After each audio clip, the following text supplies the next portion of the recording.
Olá, sejam todos bem-vindos mais uma vez nesse nosso pequeno instante de estudos aqui no grupo de estudos Irmã Angélica.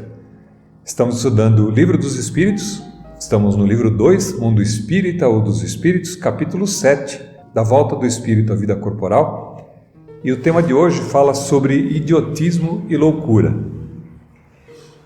E a pergunta número 371 diz assim: tem algum fundamento o pretender-se que a alma dos cretinos e dos idiotas é de natureza inferior?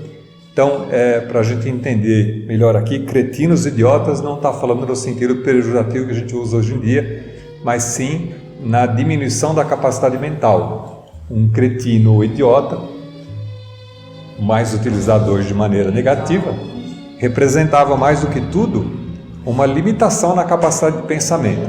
Então a pergunta remete a gente verificar se tem fundamento que a alma dos cretinos e dos idiotas é de natureza inferior. Ou seja, alguém que nasce com um certo problema mental tem fundamentalmente também um problema de espírito, é o espírito que é cretino, é idiota, que não tem capacidade de pensamento?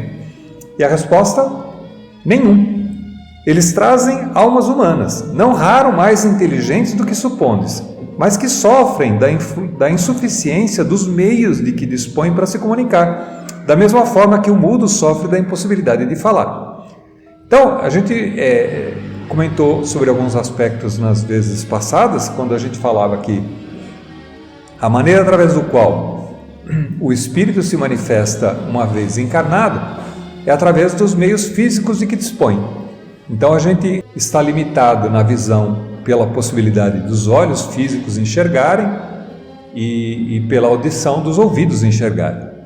Da mesma maneira, se naquela reencarnação específica existe uma limitação no cérebro, ou por algum acidente que tenha acontecido, ou por um problema de formação, não quer dizer necessariamente que aquele espírito tenha também uma deficiência cognitiva, de pensamento, mas ele pode estar temporariamente limitado por um corpo que se manifesta com certas limitações.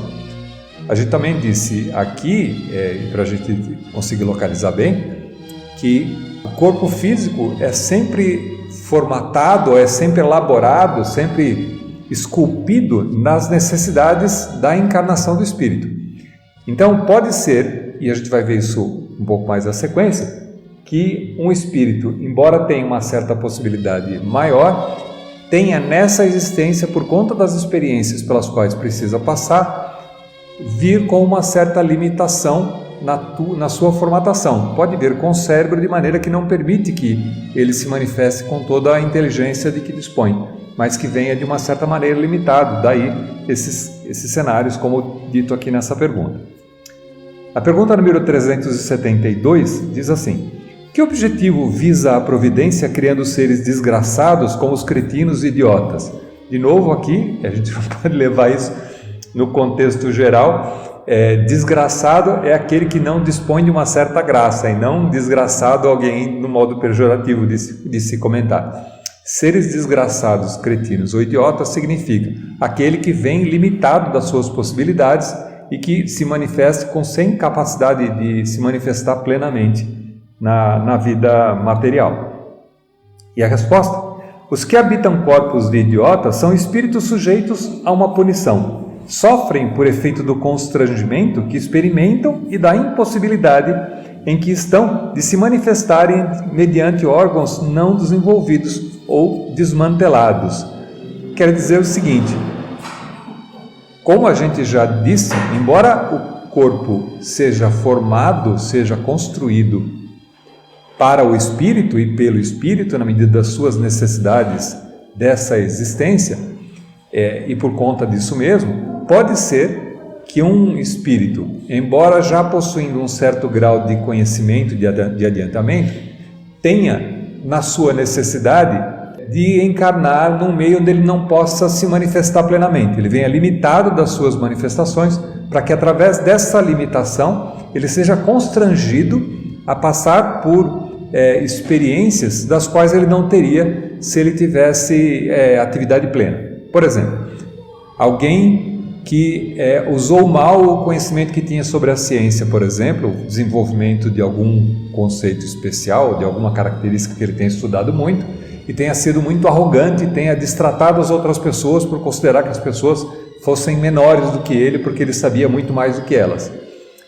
Essa é uma existência calcada nesse sentido, poderia, a gente não dá para estabelecer sempre que isso acontece, mas pode gerar para uma existência futura uma certa limitação na sua capacidade para que ele seja constrangido a viver, a experimentar o que as pessoas passavam quando ele submetia as pessoas a um grau de constrangimento por saberem menos do que ele. Ele é colocado momentaneamente numa existência, numa situação para vivenciar o mal que ele tenha provocado às outras pessoas, com o intuito não de punição. A gente também já falou isso aqui algumas vezes. Não tem sentido a punição para o espírito. Deus não provoca punições pelo mal que a gente praticou, mas ele provoca situações, as situações são elaboradas, são programadas, planejadas, de maneira que a gente possa, através da experiência de certas atitudes, de certas relações,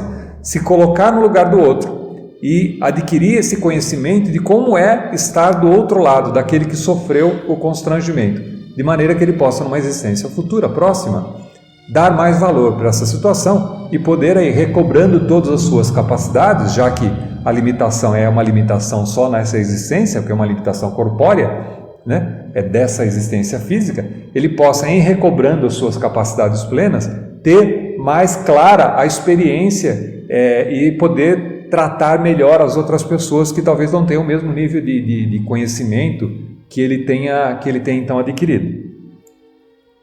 Item A da pergunta número 372. Não há, pois, fundamento para dizer-se que os órgãos nada influem sobre as faculdades?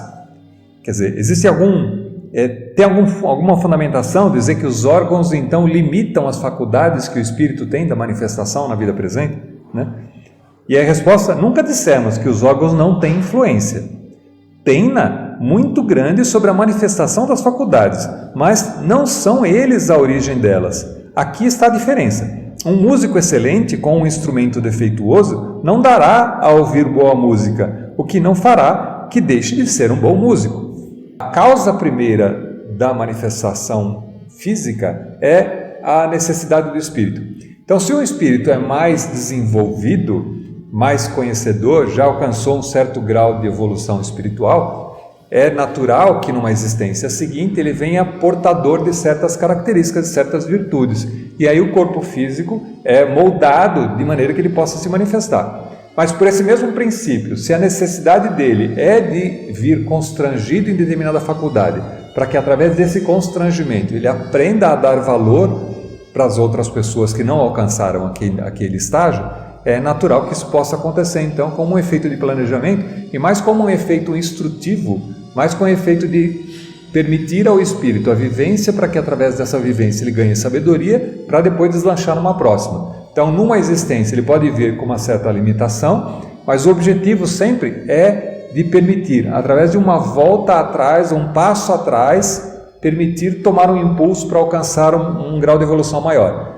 Em continuando um espírito, por exemplo, arrogante em relação ao conhecimento, porque sabe que tem grande conhecimento e dificulta a relação com as outras pessoas, ou trata mal as outras pessoas, ele tende a se tornar um déspota, ele tende a se tornar alguém que vai maltratar todo mundo. Isso não significa crescimento espiritual. Então, para que ele possa evoluir espiritualmente, é necessário, às vezes, que ele volte um passo atrás, seja constrangido de certas faculdades, que ele se manifeste sem essas faculdades, para, através de passar por aquilo que ele faz com que os outros passaram nas existências anteriores, possa adquirir a experiência e o respeito que é devido para aqueles que podem menos, né? Continuando, importa se distingua o estado normal do estado patológico. No primeiro, o moral vence os obstáculos que a matéria lhe opõe. Há, porém, casos em que a matéria oferece tal resistência que as manifestações anímicas foram obstadas ou desnaturadas, como nos de idiotismo e de loucura. São casos patológicos e não gozando nesse estado a alma de toda a sua liberdade, a própria lei humana a isenta de responsabilidade de seus atos. A gente também já considerou aqui algumas vezes que as leis humanas são reflexo das leis divinas, elas são escritas por inspiração das leis divinas ou naturais, com uma certa limitação em relação ao grau de conhecimento que a gente tem, a época onde essa lei é escrita, mas o objetivo da lei é sempre trazer esse reflexo das leis divinas ou naturais para que a vida social seja, de uma certa maneira, orquestrada, seja administrada. Nesses casos, como a gente já disse, havendo a limitação da capacidade de pensamento, se um assassinato, por exemplo, é cometido por alguém com uma certa limitação, com uma certa idiotia, com uma limitação de pensamento, de capacidade mental, é dado um peso diferente também. Tanto é que nesses casos a própria lei define, e muitas vezes é usado também de maneira, às vezes até equivocada ou provocada, né? De dizer que não estava pleno das suas consciências ou que ele fez aquilo porque tinha uma certa deficiência mental e que justificaria o ato praticado como para fugir da punição. Em vez de ficar preso no penitenciário, ficaria preso no hospital psiquiátrico, por exemplo, para poder fazer uma diminuição da carga da pena. O fato de nós desviarmos os propósitos da lei não significa que a lei não tenha fundamento. A lei tem um certo fundamento, ela tem uma explicação.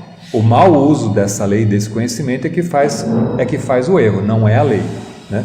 Não é justo, sem pensar muito profundamente, mas não é justo que alguém que não tenha capacidade de discernir entre o certo e o errado seja culpado da mesma maneira que alguém que tem conhecimento pleno do que é certo e o que é errado. A própria ignorância sobre um assunto define um peso menor em relação à culpa e à penalidade que o indivíduo sofre por ter praticado o mal. Se ele pratica o mal por ignorância ou sem desejo de praticar o mal, ele tem um peso muito menor na própria legislação humana do que se ele pratica tendo conhecimento de causa, se foi premeditado, se foi situação agravada, né? A própria legislação considera isso. O que significa que, se a legislação humana considera isso, a divina é muito mais elevada ainda esse critério, já que a legislação humana ela é um reflexo pálido das leis naturais e leis divinas. Daí essa consideração. Pergunta número 373. Qual será o mérito da existência de seres que, como os cretinos e os idiotas, não podendo fazer o bem nem o mal, se acham incapacitados de progredir? De novo, a questão aqui, vale a pena a gente lembrar, cretinos e idiotas aqui está no sentido da limitação da capacidade cerebral, capacidade mental, né? Então, qual é o mérito da existência para esses seres quando eles não podem nem fazer o bem nem fazer o mal, porque eles não têm conhecimento de causa? Para que serviria uma existência completamente limitada? A gente já falou um pouco sobre isso e a resposta vem assim: é uma expiação decorrente do abuso que fizeram de certas faculdades. É um estacionamento temporário. É como a gente já disse, às vezes parece um retardamento, uma certa limitação, um certo para um pouquinho, né? Um atraso de vida, mas esse atraso de vida, na realidade, tem a característica de dar a esse ser experiências que ele não teria se ele não tivesse essa limitação. Como a gente também já falou algumas vezes aqui sobre os casos físicos, né? Algumas deficiências graves acontecem para que o ser possa, tolhido de se manifestar plenamente, seja obrigado a assistir ou receber assistência das outras pessoas e permitir, não dizer humilhação, mas de ser dependente de outro, para que através dessa demonstração do amor para com ele possa perceber um certo estado, que embora mesmo com uma limitação mental, o espírito continua guardando ainda as suas características. Então, embora ele não tenha consciência plena enquanto aqui encarnado, uma vez que, por exemplo, ele passa por um estado de sono, por exemplo, onde ele recobra parcialmente as suas capacidades, ele se coloca num processo de constrangimento e pode fazer as suas reflexões. E aí tem as consequências desse fato que a gente vai ver nas perguntas seguintes. Item A da pergunta número 373. Pode assim o corpo de um idiota conter um espírito que tenha animado um homem de gênio com precedente existência, em precedente existência? Como a gente já disse. A resposta, certo. O gênio se torna por vezes um flagelo quando dele abusa o homem. Quer dizer, quando o homem abusa da sua genialidade, isso passa a ser um peso para que ele possa evoluir. Então, às vezes é melhor deter um pouco essa marcha para que ele possa aprender. Continua assim: a superioridade moral nem sempre guarda proporção com a superioridade intelectual, e os grandes gênios podem ter muito que espiar. Daí, frequentemente, lhes resulta a existência inferior à que tiveram e uma causa de sofrimentos. Os embaraços que o espírito encontra para suas manifestações se lhes assemelham a algemas que tolhem os movimentos de um homem vigoroso. Pode dizer-se que os cretinos e os idiotas estão estropiados do cérebro, como o coxo é das pernas e dos olhos o cego. Então, as experiências da qual esse ser que tem uma certa limitação mental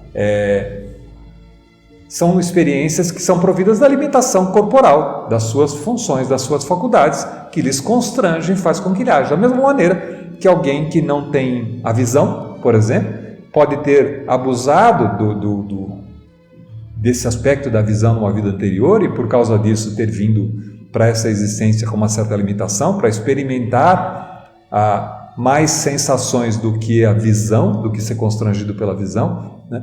O próprio Evangelho, em algum momento, diz, né, que se os seus olhos são a causa da sua permissão, é melhor tirar os olhos do que continuar causando problemas, né? Então, essa é uma explicação bastante clara quando a gente trata isso na vida sequente. Se a sua capacidade física, se a sua capacidade moral, se os seus benefícios, as suas faculdades adquiridas estão constrangindo sua evolução espiritual, é muitas vezes melhor que você venha tolhido de certas faculdades, de certas capacidades, para dar valor a essas capacidades e poder fazer melhor uso dela nas vidas sequentes.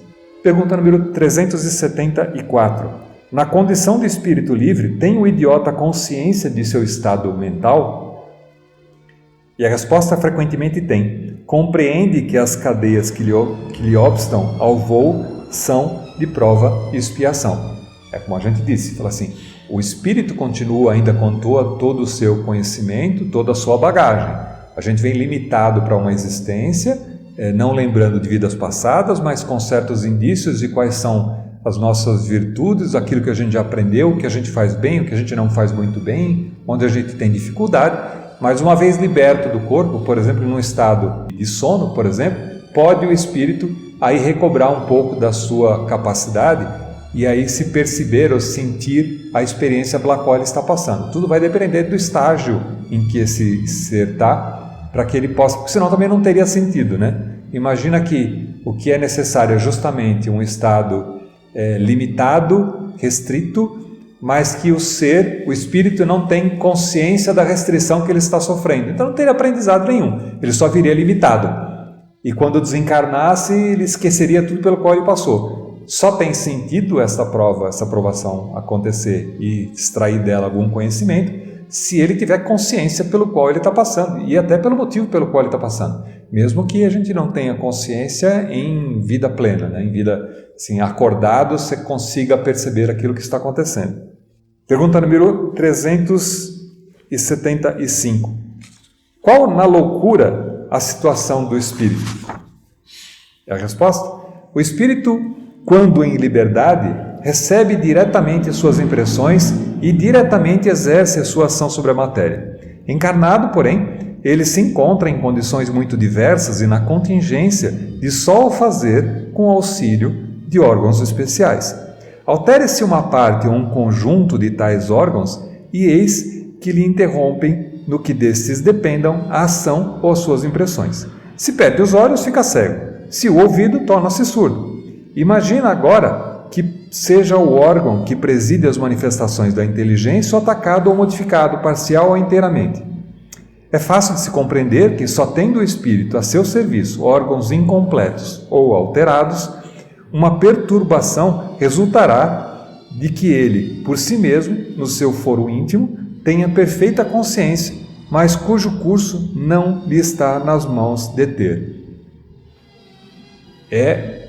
Só uma continuidade da explicação. A limitação corporal imprime no espírito uma certa limitação de manifestação, Porque é através dos nossos órgãos físicos que o espírito consegue se manifestar enquanto encarnado. É através dos nossos órgãos físicos que a gente recebe e percebe as experiências na vida corporal.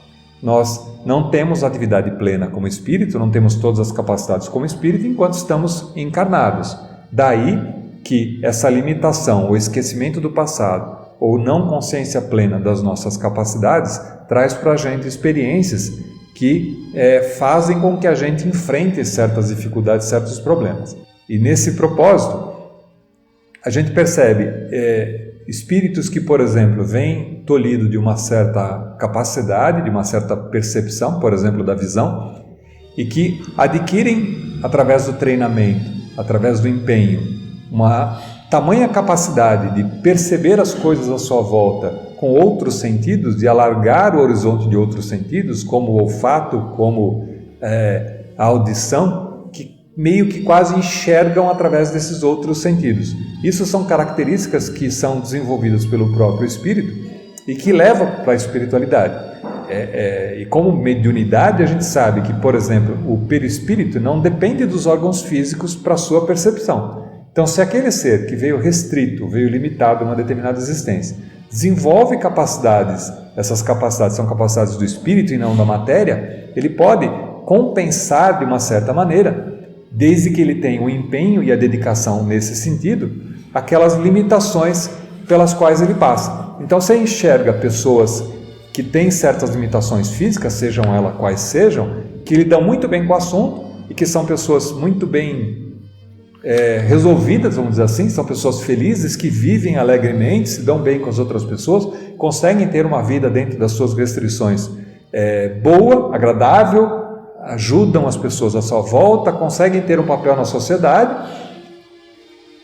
E existem outros que são completamente revoltados, limitados e que não aceitam a situação e que sofrem muito e que fazem todo o seu entorno sofrer. Mas é sempre no sentido de que a experiência provenha possibilidades para que o espírito aprenda. Ele pode aprender ou não, dependendo do seu livre-arbítrio. Continua valendo o livre-arbítrio.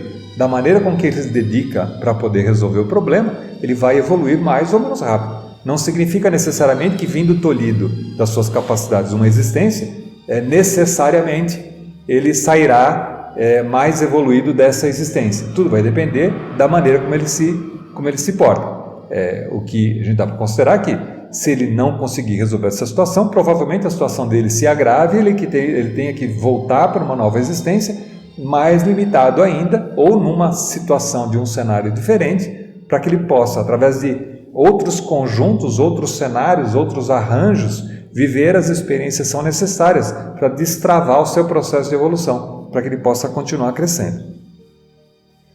Item A, da pergunta número 375.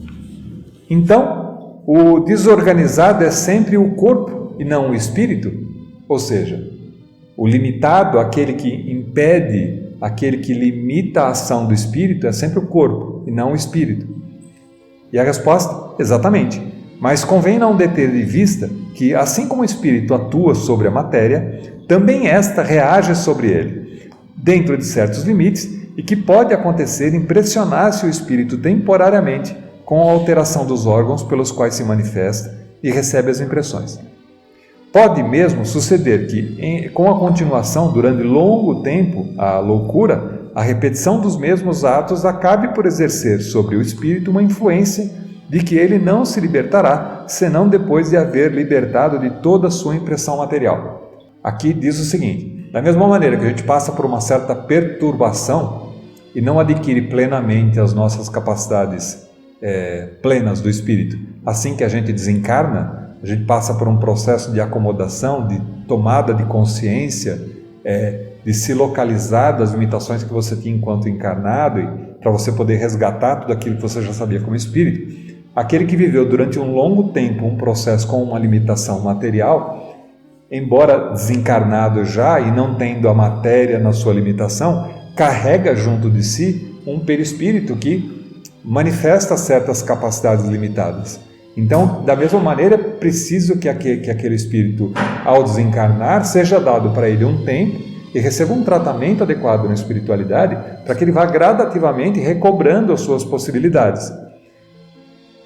toda vez que a gente fica... É como um processo de uma dor crônica. Alguém que tem uma doença crônica que vive durante muito tempo sofrendo dores.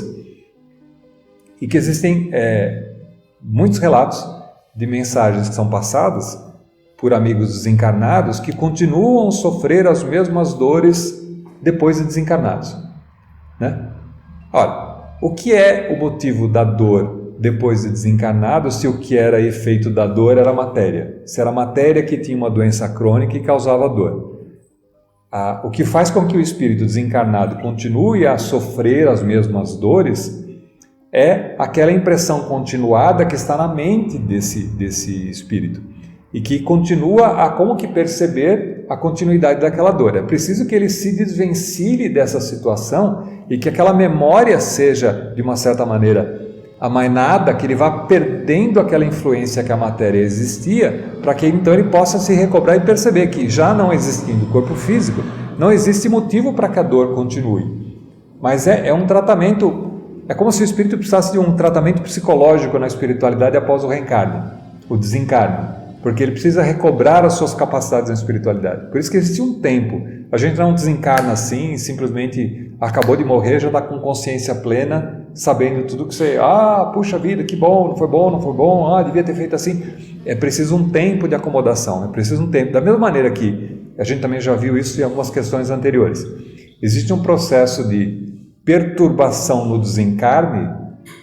Quando a gente está perto do processo de desencarne, a gente começa a entrar num estado perturbado de ficar com a consciência alterada, já que as limitações físicas começam a se manifestar e a gente ainda está com um PK, a gente ainda fica num processo um pouco ainda estranho, como quando a gente, por exemplo, um exemplo que eles dão é bastante comum. Quando você está passando por um pesadelo ou que você acorda de um sono bastante turbulento e que você se coloca ainda numa situação ainda muito desequilibrado, sem consciência plena do que onde você está, o que você está fazendo, o que você deveria fazer, é esse processo de perturbação. Acontece no momento do desencarne, acontece no momento do encarne, quando a gente está se preparando para encarnar também, o espírito também vai sofrendo uma perturbação, de maneira que tem que se acomodar numa outra situação. Então, esse processo de perturbação acontecendo no desencarne é o que é relatado aqui. Às vezes o espírito precisa de um tempo e de assistência para poder recobrar suas capacidades plenas, para que ele possa então aí depois fazer a avaliação daquilo pelo qual ele passou. Por isso, às vezes, esse processo continuado de uma dependência ou uma diminuição da capacidade física pode fazer com que o espírito, logo depois de desencarnado, ainda continue com certas limitações que vão gradativamente sendo recobradas, né? Pergunta número 376. Por que razão a loucura leva o homem algumas vezes ao suicídio? E resposta: o espírito sofre pelo constrangimento em que se acha e pela impossibilidade de que se vê de se manifestar livremente, donde o procurar na morte um meio de quebrar os seus grilhões. Então, já que a gente disse que o espírito tem consciência, em um determinado grau, das suas impossibilidades pelas quais ele está passando, a sua limitação física, que no caso da loucura é uma limitação mental, isso pode fazer com que, em sabendo daquela situação e o sofrimento que ele passa, pelo qual está restringido de se manifestar plenamente, pode fazer com que ele se considere como não tendo possibilidade de ganho. O sofrimento é tamanho que ele desiste daquela existência na tentativa de que, abortando aquela existência, parando com aquele sofrimento, ele vai se liberar daquela situação. E a gente sabe que não é assim, né? Os problemas continuam depois. Mas, como é dado a cada um de nós o livre-arbítrio, às vezes o sofrimento é tão grande que o espírito então se vê numa situação de falar assim, olha, eu vou provocar, mesmo não tendo consciência plena, ele pode provocar uma mutilação e cometer um suicídio na busca da interrupção daquele sofrimento, daquele constrangimento pelo qual ele passa. Né? Pergunta número 377. Depois da morte, o espírito do alienado se ressente do desarranjo de suas faculdades? Então, resposta. pode ressentir-se durante algum tempo após a morte, até que se desligue completamente da matéria, como o homem que desperta se ressente por algum tempo da perturbação e o que o lançara no sono. É o que a gente já comentou. Pergunta número 378. De que modo a alteração do cérebro reage sobre o espírito depois da morte? Como uma recordação, um peso oprime o espírito e como ele não teve a compreensão de tudo o que passou durante a sua loucura, sempre se faz mister um certo tempo, a fim de que se pôr ao corrente de tudo. Por isso é que quanto mais durar a loucura no curso de uma vida terrena, tanto mais lhe durará a incerteza, o constrangimento depois da morte. Liberto do corpo, o espírito se ressente, por certo tempo, da impressão dos laços que a ele o prendiam. É o que a gente já explicou, é preciso dar um tempo para que o espírito possa se recobrar plenamente, para que ele possa ter consciência. Ele pode não estar muito claro para ele nem as experiências pelas quais ele passou, o motivo daquelas experiências, mas para que isso tenha para que isso traga um benefício à evolução do espírito, em determinado momento, recobrando a memória e às vezes recobrando as memórias anteriores, porque se a gente considera que não é o fato de você desencarnar que você recobra todas as suas existências anteriores, quando a gente desencarna, a gente não sabe nem por que passou os perrengues que passou como teve aqui. A gente não sabe o que foi provocado nessa existência mesmo ou que era consequência de uma programação karmática de existência anterior. A gente só sabe que sofreu. Tem a memória pelos momentos que passou, pelas experiências que passou. Gradativamente, quando vai se recobrando a consciência na espiritualidade, a gente começa a fazer reflexões, fala assim, olha, é verdade, olha, puxa, isso foi por causa disso. Olha, mas eu aprendi isso aqui, eu aprendi a fazer assim, eu aprendi assado. Então, a recobrada e a comparação, essa análise entre os problemas que aconteceram, os ganhos que foram alcançados, as limitações que não foram concluídas, que ficaram ainda para ser resgatadas no futuro, vai só se dar à medida em que o ser começa a ter consciência dos seus débitos anteriores, dos problemas que ele tinha quando reencarnou, consciência plena da sua programação kármica, porque aí então, uma vez liberado da matéria, esse distanciamento da matéria, começa a fazer uma reflexão mais clara, e aí começa a ficar mais claro e patente para ele o motivo das provações pelas quais ele passou, onde ele se deu bem, onde ele não se deu bem. Logo, na saída da existência da carne, a gente não tem consciência. Da mesma maneira, nesses aspectos de loucura também acontece. Como a gente falou, existe uma limitação física. A limitação física é, de uma certa maneira, levada para o perispírito, porque o perispírito é que dá o formato, né, do nosso corpo físico. Então, como a gente desencarna carregando o perispírito do qual a gente leva para a espiritualidade continua com certas limitações que existiam na matéria, até que a gente se desvencilhe dessas características, dessas limitações e tenha a consciência plena, para que a gente então possa ir recobrando e melhorando. Isso é bem comum nos filmes, por exemplo, que às vezes o espírito se manifesta para que alguém veja, por exemplo, e fala, nossa, você está muito mais novo do que quando você desencarnou.